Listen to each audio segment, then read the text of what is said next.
4 Monks ने 2 सप्ताह तक बिना कुछ बोले चुपचाप ध्यान करने का निश्चय किया। उन्होंने अपने इस अभ्यास के प्रतीक के रूप में एक मोमबत्ती जलाई, जो कि उन्हें हर वक्त यह याद दिलाती रहे कि उन्हें बिना कुछ बोले बस ध्यान करना है। इसके बाद उन मॉन्क्स ने ध्यान करना शुरू किया।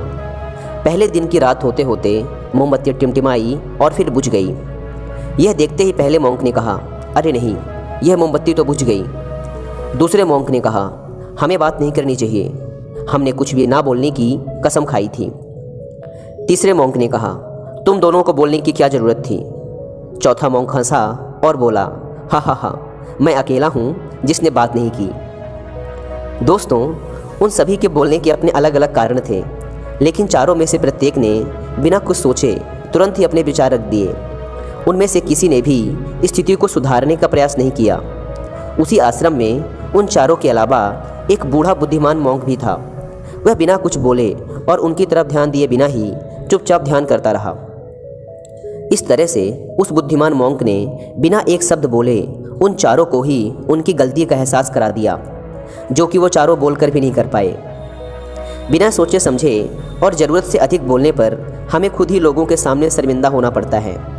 एक समझदार व्यक्ति कभी भी बिना मांगे किसी को सलाह नहीं देता, क्योंकि वह जानता है कि बिना मांगे दी गई सलाह का कोई मतलब नहीं होता और ना ही सामने वाला उस सलाह को मानता है। लेकिन आजकल लोगों ने अपनी प्रॉब्लम बताई नहीं कि हम उन्हें सॉल्यूशन देना शुरू कर देते हैं, जबकि 99% केसेस में जब लोग हमसे अपनी प्रॉब्लम शेयर कर रहे होते हैं तो वो हमसे कोई सॉल्यूशन नहीं सुनना चाहते, बल्कि वो तो सिर्फ ये चाहते हैं कि हम उनकी बातों को ध्यान से सुन लें, और इससे उन्हें कुछ समय के लिए शांति महसूस होती है, क्योंकि हम उन्हें जो सलाह देंगे ये उन्हें भी पता है। हर इंसान को पता होता है कि क्या सही है और क्या गलत है।